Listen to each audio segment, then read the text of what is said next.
Talk about the aspect of one of your main competitors is your teammate. You race him differently out there.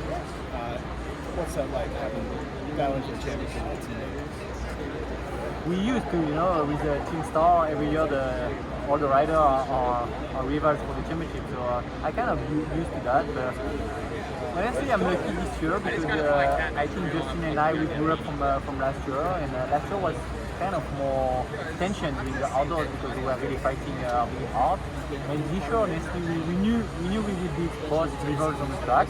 But when we had the team shirt and we removed the helmet, we both are okay. Like the race is behind, and yeah, we are under the same truck, so there's no point to be to have too much rivalry. So honestly, I'm really. I don't want to say happy, but I mean there's no tension and no problem between us, and that's good. Last question. Last week you came from behind, coming down Austin, you made the pass and took the points lead. Was that a statement weekend, and do you feel like momentum was on your side? I don't know. I felt good all race this year, and I think just last week everything was perfect at the right moment, and I just show my full potential. Maybe the race before the bad start really cost me a lot, or I don't know. But no, I mean I was same as last week than all the other races. So it's just everything was perfect. You're on the cover of Racer X. How cool was that? I wish I would be alone on the cover. Or I wish my whip from last weekend on the finish line was on the cover. Yeah, I know it makes sales some stories, so I'm fine with that. Yeah. Okay. Kind of weird. In what way? How's it weird? Because we all knew what happened after that. All the talk shit and stuff like that. So just putting more oil on the fire. I can't, not really that, but I'm okay. Like no problem. Now it's past. What kind of feedback did you get from that interview last week? What kind of from the interview? I got all sorts of feedback. I got a lot of people saying like, "Oh, savage." I got people saying, "Oh," and the question I wanted to ask is like, was it the right amount of savage? Like, because I don't, and I think I made it clear in the interview. I didn't even reread it honestly, but like I don't have any hard feelings towards him, but towards Forkner, but like I did mean what I say, and yeah, and so a lot of people just really respected it because I was real, and yeah, it was cool to get that. When you say those kind of things in interviews, does it ever, when you see him again, or like when you guys see each other on the track, what happens? Once a gate drops, I don't know. We'll see. I might go talk to him about it. Has he seen it? I don't know.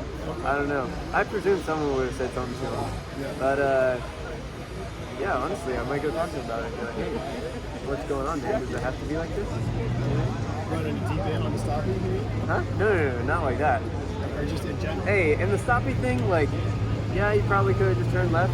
But as I see it, like, he had to do that to not let me, like, for me not to get an angle to go by. So yeah, you had to get in the way. Yeah, one thing you don't see is like this, like going down the straightaway beforehand, like like looking for the square up. So it's all good.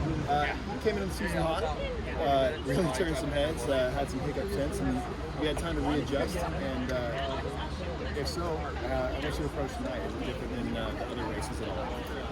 No, it's not different than the other races, and I feel like, I don't know, I think because the expectations were pretty high for me coming into the season, like it's kind of, I don't know, I feel like all these interview questions, people act like I've had a bad season or something so far, and I'm pretty stoked on it, honestly.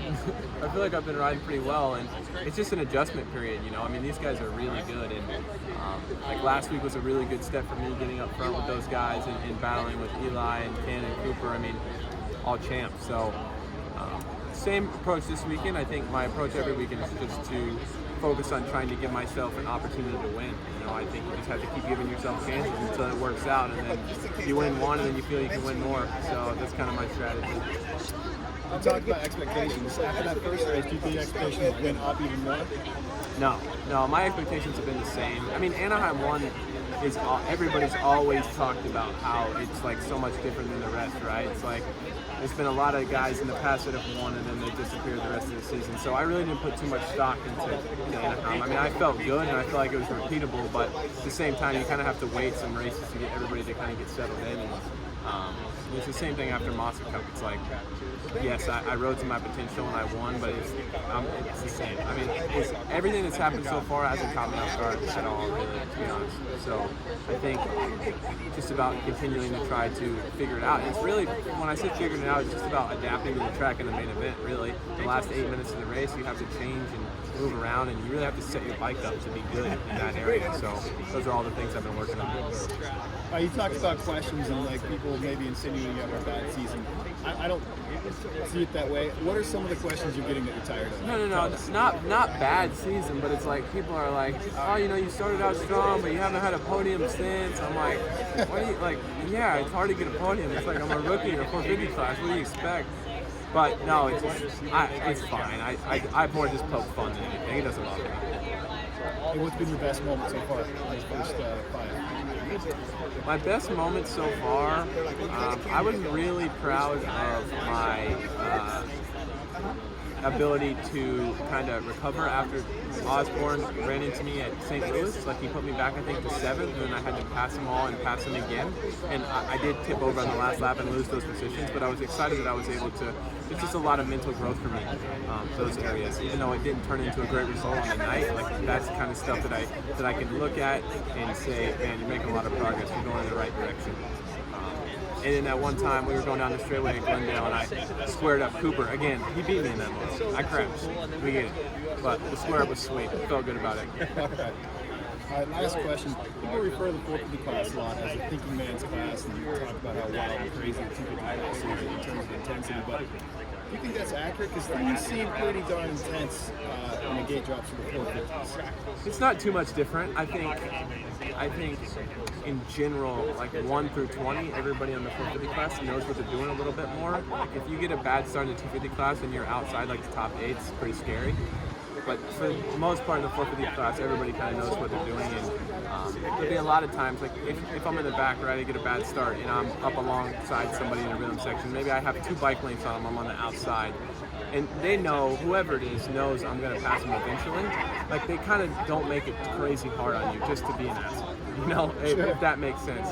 So it's just more of a mutual respect and more of a sense of like, hey, we got to do this 17 weekends in a row, as opposed to the 250 guys where it's like a little bit more life or death, like here and now for 50% of the field. But it's not crazy different. Everybody's pretty intense. I said last question, but this really is the last question. Talk about your qualifying streak. Is that something you're doing on purpose? Is it fun? No, I told Ricky we had a Ricky and Ralph, we have a little round table discussion earlier, and I told him I was sick of it. I'm over being fastest in practice. It's like when I go up on stage, and I'm not doing this, I'm not saying this to be cocky or anything, I promise. When I go up on stage, I'm like, when you're fastest and they go interview you, and I'm like, man, like, everybody just thinks I'm probably like some crazy try-hard that just goes out and practices for the mission to crush everybody, which is really not. My goal always when I'm on the bike, whether it's Monday or Saturday, is to do the absolute best I can every time I'm out there, and I can't help it. Like, I go out there, and if I leave stuff times on the table, and there's been times where I fastest, and I would be fastest anyway, and I set a time that's even better than that because I feel like I left something out there. So I've always been good with the sprint speed, but like I've been telling people, it's about adapting in the last 6 minutes of the race. That's how you close these things out and win. So qualifying is great, and we like being fastest, but that's obviously not my goal.